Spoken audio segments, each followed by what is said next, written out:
Hello, all you happy innovators out there. How you doing? You hanging in there? Today I want to continue my discussion about fame, or anything but fame. And I think I left off in the last fame episode talking about Slow Bob and how we had recorded our CD and how we were touring a little bit and we were playing some good shows and getting good press and all those things. So I'll pick up right where I left off. And basically, we continued that way for a while. We did that for maybe about 1 or 2 years, solid, of just playing shows, selling as many of the CDs as we could. We started to sell more merchandise like t-shirts and stickers and all that kind of stuff. Totally DIY operation. I mean, everything was done by us in-house. One night we were playing a show at a place called the Euclid Tavern in Cleveland, and it was a pretty hot club at the time. It was a stopping point, for any bands that were on the underground that were that were touring nationally. They would play the Euclid Tavern usually. Bands like Soul Coughing, Season to Risk, Bark Market. I mean, the list is long. I mean, I could talk about it all day long, so I won't. But it was a really cool place to play. It was smaller, and it was a bar pretty much. And I don't know if it was because it was so small that the crowds always seemed to be pretty big. It wasn't that much space to fill up. But I don't remember playing a show there that wasn't like crowded. And I don't remember going to a show there that wasn't crowded. It was a really hot spot. It was on the campus of the Cleveland Institute of Art. And it was, like I said, it was like a main stopping point, on your tour for bands that were coming through. And so Slow Bob was playing a show there one night. I believe it was with Bark Market. I think we were opening for them at the Euclid Tavern. And there was a guy there that was talking to my guitar player that I noticed. And I wasn't quite sure who the guy was, but he was obviously a friend of my guitar player's. So they were talking whatever, and I think we were loading out and getting ready to leave. The evening was winding down. And later that night at my place, I had an after party. And, a lot of the people from our circle would come to the party and, hang out until sunrise, And this guy, it turns out, that was talking to my guitar player was the lead singer of that band Screw Tractor that I had mentioned earlier. Okay, the band that had signed a record deal with MCA. Well, he was at the show that night, and somehow he got invited to my place. So he came along with everybody that was at the after party. And him and I wound up talking. Now, for many, many years, there were a handful of people in my circle that were telling me I should be hooking up with him because him and I liked the same kind of music. And Brenda, that friend of mine that I mentioned a couple episodes back, was one of those people. She was always telling me every once in a while that I should be jamming with this guy who will, for now, remain nameless because, 1, I don't have permission to say his name. 2, because the band I'm talking about that he's in is still active. So I'm going to respect their privacy as much as I can while still telling the story. So for now, I'll refer to him as Mort. Okay, so like I said, this friend of mine, Brenda, was always kind of telling me, hey, you and Mort should be, jamming together. And so when he came to my party after that gig, him and I wound up talking, and Brenda was right and all those other people were right. We hit it off pretty good, and we had a lot of the same influences We had a lot of the same CDs in our collection. We were probably two of the only musicians in Cleveland that really liked the kind of music that we liked. And, by saying that, what I mean is bands that were like, Echo and the Bunnymen. We both liked the Young Gods. We both liked, the Sisters of Mercy. And we both liked Spiritualized. And we both liked the Mission UK. We came from the same kind of place musically.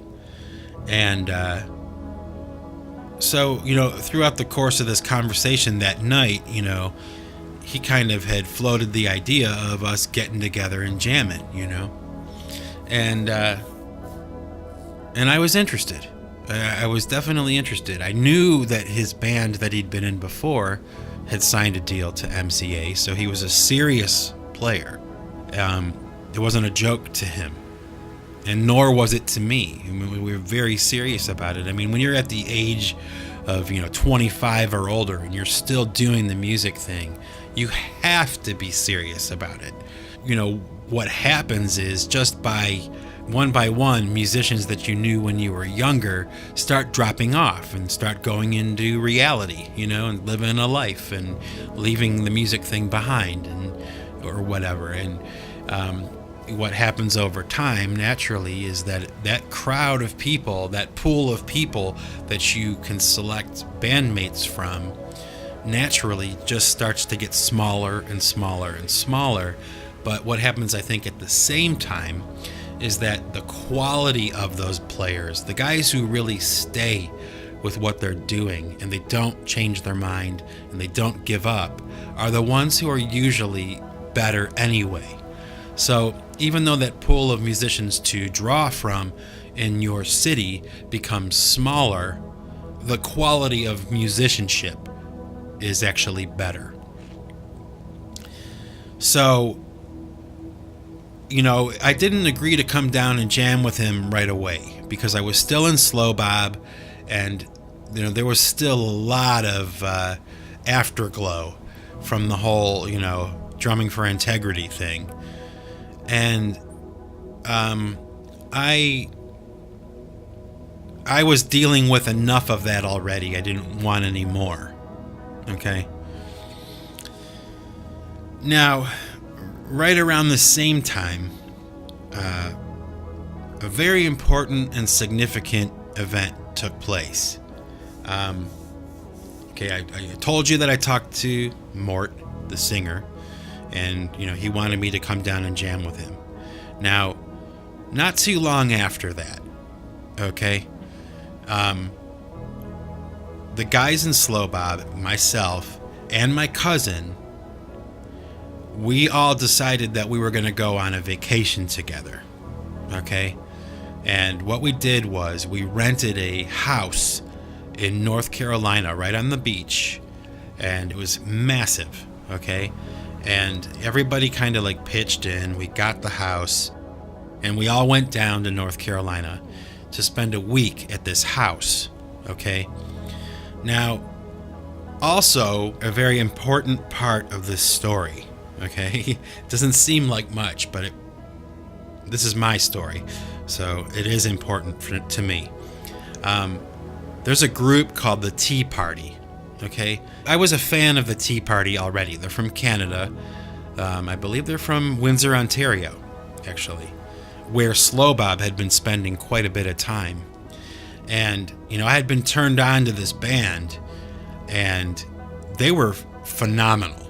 I thought they were just phenomenal. And I was a huge fan of them. The guys in Slow Bob hated them, But I really liked their music. And right before that vacation, they released an album called Transmission. The Tea Party Transmission. And that album changed everything for me. And I'll tell you more about that in a later SnowFlake episode, I'm sure. But for now, it's important that you know, I'm going on this vacation with all these folks Okay? And I'm also bringing this CD with me, and it's brand new, and I've listened to it a couple times, and I'm just enamored with what I've heard. And also at the same time, I'm also going on vacation with this knowledge that this singer guy from this other band wants to start another band. Okay? And so we go on this vacation. Okay? And little did I know at the time, but this trip to North Carolina was going to change my life forever. Okay, it was a fork in the road. It was a turning point for me, and I'm about to tell you why. Okay, now the first thing I can say is that I had been on vacations before. Okay, I had gone to the ocean before and all those things, but I always went with my family. This time I was going with just my friends. Okay, and so the vibe was different. It was definitely, I wouldn't even call it a party atmosphere, but it was just a lot more loose and a lot more fun. And I was single at the time, so I wound up spending a lot of time by myself, which was fantastic because I was on the beach, literally by myself. It was almost like a private beach. In fact, it might have been a private beach. But like I said, there was nobody there. And this is where the whole story of the water of fire or singing to the sea took place. Okay? It was when I was on that beach by myself, and I had an experience that was, like I claimed in a couple of episodes back, a metaphysical experience. Okay? And, since mentioning it a couple episodes ago, I've thought about it a lot. And I think that what I'm going to do is not really explain it in detail. One, because you probably wouldn't believe me anyway. And two, it was really kind of internal. It wasn't a big booming voice from the sky or an apparition or a ghost or something like that. It was not quite that extreme, but it was palpable, it was real, and it was a turning point for me on my interior. Okay? Now, right at the same time on this vacation, while this is happening, another strange thing happened. And I'll try to be as delicate about this as I possibly can. But basically what happened was, towards the end of the vacation, probably right after I had that experience, okay, that I was just telling you about, the two guys in Slow Bob kind of turned on, for no reason, my cousin and I. Their attitude all of a sudden became really condescending and negative, just out of the blue and for no reason. Okay? And I won't go into details about it because it was stupid. But, I had already been accustomed to being kind of treated that way. All right? And it wasn't always bad, but I was used to it. Okay? I was in a band with these guys, and, sometimes you butt heads or you have differences of opinion or personalities clash or something, and I totally get that, okay? So I could take it, and it wasn't a problem. But when they were treating my cousin that way, that's where the problem was. And I was angry, okay? I was very angry that they were being that way towards him. And that was a turning point for me. Because, like I mentioned to you earlier, I was going on this trip with this thought in the back of my mind that there's this other guy who can sing really well, and he's looking for a drummer, and we both like the same music. I mean, him and I went to see the Tea Party in concert together. Not only did he not hate them, but we went together to that concert and watched them. He paid to get in, you know? So I'm on this vacation in this, already in this weird kind of state of mind, having the time of my life, really, but having this really spiritually profound, changing moment by myself, alone, out on that beach, okay? And I'm now entering into this weird kind of condescending, negative attitude coming from these two bandmates of mine towards me and my cousin, okay? At the same time, they were just, it was nasty. They were being nasty to us for no reason. I mean, it was out of the blue. And I'm listening to this Tea Party CD. It's like, it is hitting me like a ton of bricks, man. I mean, this album was so good. I was like, you know, comparing the slow bob music to the Tea Party. And I'm like, okay, here's what I'm in, and here's what I want to be doing. This is more of what I want to be doing as a drummer, okay? This is the kind of music I want to be making. Now, we went home, the vacation ended, and I didn't quit Slow Bob, okay? I didn't quit the band, but because I had a lot invested in Slow Bob, okay? Just, I mean, everything. My whole life for the past 3 or 4 or 5 years was this band, these guys, this project, everything we're doing. So, like, we came home and I didn't quit the band or anything, but what I did do was I agreed to hook up with that singer, you know, Mort, and jam with him, okay, and start a new band with him. Now, the guys in Slow Bob weren't digging that too much for many reasons. I do kind of have to say that even prior to me hooking up with him to start a new band, over the years of having jam with them, I kind of came to the understanding that they kind of didn't like him too much, okay? And I'm not quite sure why, because they had a history with him that I didn't, okay? So I wasn't sure what that was about, and they never said it, okay? But it was just a feeling that I got, that the guys in Slow Bob didn't really like this guy. So when I started to form a new band with him, that didn't go over well at all. I mean, you think Integrity was bad. I mean, this was like, wow, you know.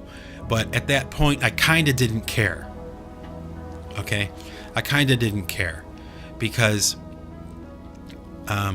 quite frankly, you know, ever since that Integrity thing, the relationships had gradually started to deteriorate. And by this time, they really were, you know, not doing so good. You know, we weren't as close as we used to be, you know. And I was kind of being, at least I feel, I was being kind of treated a little bit like a second-class bandmate, you know, like not an equal partner anymore. And a lot of the fun of jamming in that band was starting to gradually, you know, dry up, okay? Not completely, because we still had a lot of fun and we still played a lot of great shows, but our relationships as people were really on the skids at this point. So, like I said, I didn't really care that they had a problem with me jamming with somebody else.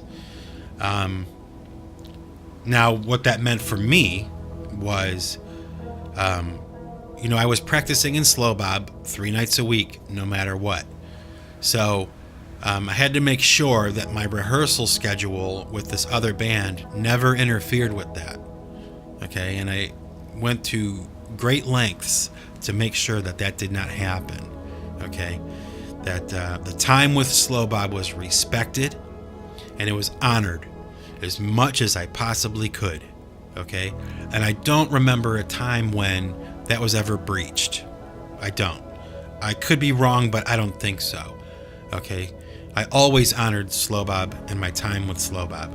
3 nights a week, no matter what. But what that meant for me was, breaking my drum set down and taking it with me to set it up at the other practice space. The week starts on Monday. I load my drums into this other band space. We practice. I break the drums down. I go to Slow Bob Tuesday and I set up my drums, break them down, and then set up on Wednesday, go to the other band, etc., all through the week. Monday, Tuesday, Wednesday, Thursday, Friday, and then Saturday and Sunday if I had gigs. I had to work that out. And I was working, 40, 50, or 60 hours a week at this other job. Okay? So there was a stretch of time, it was probably about 1.5 years or 2 years, where, it was probably about 1 year or 1.5 years. And I was doing this, 5 nights a week, 6, 7 nights a week. That was my life. Every day I worked, every day I practiced or played a gig. I didn't have time for anything else. Okay? And I didn't really mind, okay, because I loved playing music, and the music that I was making with these guys was really good. It was. Slow Bob's music was great, and the music with this other band was going great. What can I say? That's what I was doing with my life. I mean, I was serious about making music. I was not kidding around. And so that's what it meant for me, was, 7 nights a week, man, of doing this nonstop. It wasn't like, I had a break. That was it. That was my life. And that did wear thin. Okay, I mean, it really did after a while. And, ultimately, when I decided to leave Slow Bob, it just made it that much easier. Eventually I did get 2 drum sets, okay? One for each band. I, got smart and I worked that out. And so I had 2 complete drum setups at 2 different locations. So then I didn't have to break them down anymore. I could just get in the car and go, back and forth. And so that worked out really well. That was probably the only reason I was able to do it for as long as I did. And I did it that way for a while. I played that way for a while. And so maybe I'll leave it there for now. That's what I'll do. I'll pick it up in the next episode. So for now, this is Mike Bostwick from Pipe Choir Records signing off. And remember, folks, if you want to keep what you've got to give it away. Take it easy.